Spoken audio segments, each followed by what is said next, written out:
ఛానలుకి స్వాగతం. రేపే వైకుంఠ ఏకాదశి.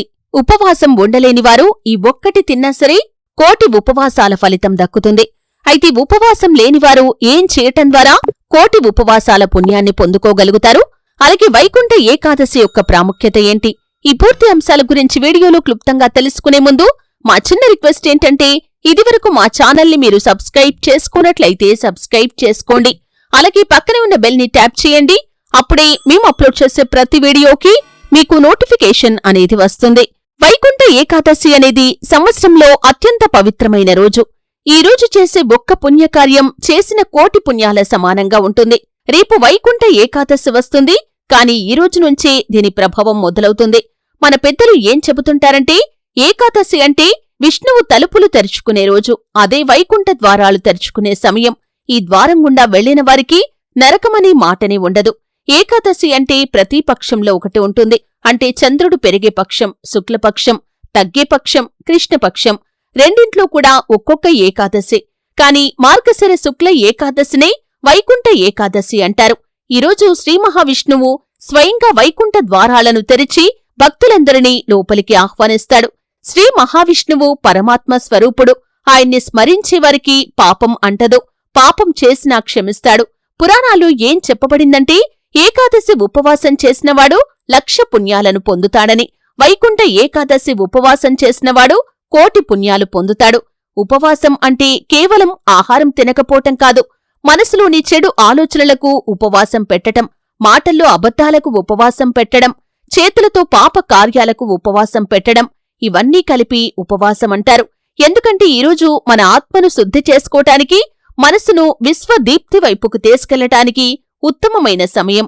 అయితే మనం నేటి కాలంలో ఉన్న పరిస్థితుల్లో చాలామంది పూర్తి ఉపవాసం చెయ్యలేరు. ఉద్యోగాలు, ఆరోగ్యం, బాధ్యతలు, కారణాలు ఇలా ఎన్నో ఉంటాయి. అలాంటివారు ఏం చెయ్యాలి? ఉపవాసం చేయలేని వారికి పుణ్యం దక్కదా అనే సందేహం కూడా చాలా మందిలో ఉంటుంది. అయితే పురాణాల్లో ఒక అద్భుతమైన రహస్యం ఉంది. ఉపవాసం చెయ్యలేనివారు ఈరోజు ఒక పవిత్ర పదార్థం తిన్నా కూడా ఉపవాస ఫలం దక్కుతుంది. కోటి ఉపవాసాలు చేసినటువంటి ఫలితాన్ని వారు ఖచ్చితంగా పొందుకుంటారు అని. అది ఏ పదార్థం అంటే కనుక తులసి ఆకుతో కూడిన చక్కెర పాలు. తులసి ఆకు అనేది చాలా శ్రేష్టమైంది అనే విషయం మనకు తెలుసు. తులసి ఆకుతో కూడిన చక్కెర పాలు తాగినా కాని, లేదా పాలు కలిపినటువంటి పంచామృతం తాగినా కాని, పంచామృతం సిద్ధం చేసుకోవటం ప్రతి ఒక్కరికి తెలుసండి. ఈ విధంగా పాలు కలిపినటువంటి పంచామృతాన్ని తీసుకున్నా కాని ఖచ్చితంగా మీరు ఉపవాసం చేసినటువంటి పుణ్యఫలాన్ని పొందుకుంటారు. అయితే వైకుంఠ ఏకాదశి రోజున లేదా దానికి ముందు రోజు రాత్రి భగవంతుడి ముందు దీపం వెలిగించి మీరిలా ప్రార్థించాలి. శ్రీమన్నారాయణ, నా శక్తి చాలా తక్కువ. నేను పూర్తి ఉపవాసం చేయలేను. కాని ఈ చిన్న తులసి ఆకుతో నీ పేరుతో ఈ పాలు సేవిస్తున్నాను అని. దయచేసి దీన్ని ఉపవాస పుణ్యంగా స్వీకరించు అని. ఇలా సత్య సంకల్పంతో, భక్తితో తులసి ఆకుతో కలిపినటువంటి పాలను సేవిస్తే కోటి ఉపవాసాల ఫలితాన్ని పొందుతారని పురాణాలు చెబుతున్నాయి. తులసీదేవి విష్ణువు యొక్క ప్రియమైన భార్య. తులసి ఉన్నచోట విష్ణువు స్వయంగా నివసిస్తాడు. వైకుంఠ ఏకాదశి రోజున తులసి ఆకుతో చేసే ప్రతి పూజ, ప్రతి దానం, ప్రతి నైవేద్యం 1,00,000 పుణ్యాల ఫలితాన్నిస్తుంది. పురాణ కథల ప్రకారం ఒకసారి నారదుడు విష్ణువుని ఇలా అడిగాడు, ప్రభూ, ఎవరికైనా ఉపవాసం చేయలేని పరిస్థితి వస్తే వారికి పుణ్యం దక్కదా అని.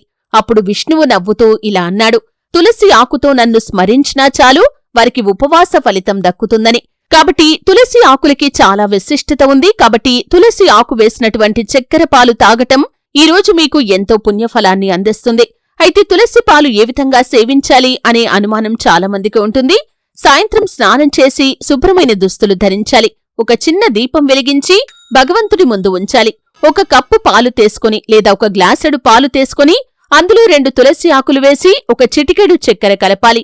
ఓం నారాయణ నమః అంటూ 3 సార్లు జపం చేయాలి. ఆ తర్వాత ఆ పాలను భక్తితో సేవించాలి. ఇది చేయటం వల్ల ఉపవాసం చేసినంత ఫలం లభిస్తుంది. భగవంతుడు మన ఉద్దేశం, మన హృదయం చూస్తాడు, ఆహారం కాదు. కాబట్టి ఉపవాసం చేయలేనివారు ఈ విధంగా చక్కెర పాలు తాగండి. అంటే తులసి ఆకులు వేసినటువంటి చక్కెర పాలను కాని, పంచామృతాన్ని కాని సేవించవచ్చు. దీనివల్ల కూడా మీకు ఉపవాస ఫలితం దక్కుతుంది. కోటి ఉపవాసాల ఫలితాన్ని మీరు పొందుకుంటారు.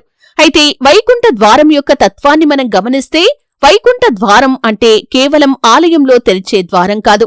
అది మన హృదయంలో తెరిచే ద్వారం. మనలోని పాపాలు, లోభం, అహంకారం, ఈర్ష్య అనే తలుపులు మూసి విశ్వాసం, దయ, ప్రేమ అనే తలుపులు తెరవటం. ఇదే అసలైన వైకుంఠ ద్వారం. అందుకే ఉపవాసం చేయలేనివారు కనీసం ఈరోజు ఒక మంచి పని చెయ్యాలి. పేదలకు ఆహారం పెట్టడం, ఒక ఆకలితో ఉన్నవారికి వారి ఆకలిని తీర్చటం, వారికి నీటిని అందించటం, అనాథ పిల్లలకు బట్టలు ఇవ్వటం, ఇవన్నీ చేస్తే కనుక ఉపవాస సమానమైన పుణ్యాన్ని మీరు ఖచ్చితంగా పొందుకోగలుగుతారు. చాలామంది ఉపవాసాలు చేస్తూ ఉంటారు కానీ దీని వెనక ఉన్నటువంటి శాస్త్రీయ కారణం చాలామందికి తెలియకపోవచ్చు.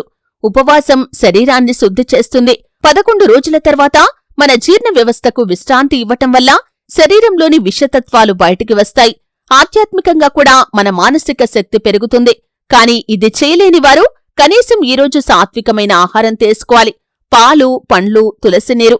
ఉపవాసం చేయలేని వారికి ప్రత్యామ్నాయ పూజ కూడా ఉంటుంది. ఉదయం లేచే స్నానం చేయాలి.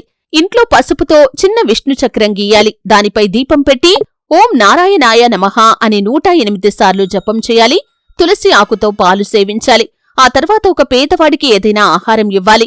ఈ విధంగా చేస్తే కనుక ఉపవాస పుణ్యాన్ని మీరు పొందుకోగలుగుతారు. ఇది చేసిన వారికి కోటి ఉపవాసాల ఫలితం దక్కుతుందని పురాణ గాథలు చెబుతున్నాయి. అయితే ఉపవాసం చేయలేని భక్తుడి గురించి ఒక పురాణ గాథ కూడా ఉంది.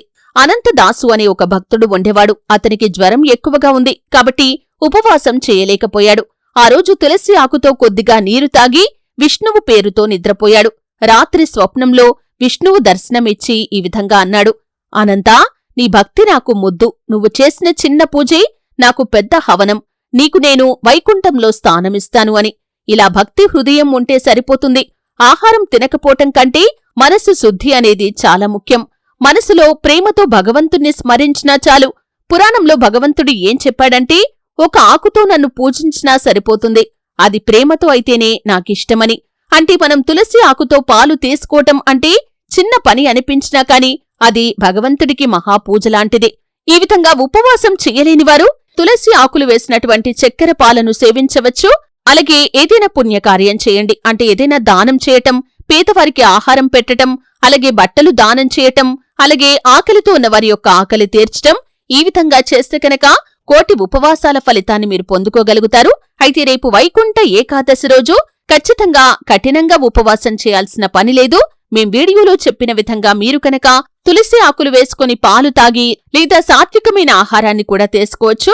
అలాగే ఒక పుణ్య కార్యం చేయండి, ఏదైనా దానం చేయండి, ఎవరికైనా పేదవారికి ఆకలి తీర్చండి. కోటి ఉపవాసాల ఫలితాన్ని మీరు ఖచ్చితంగా పొందుకుంటారు.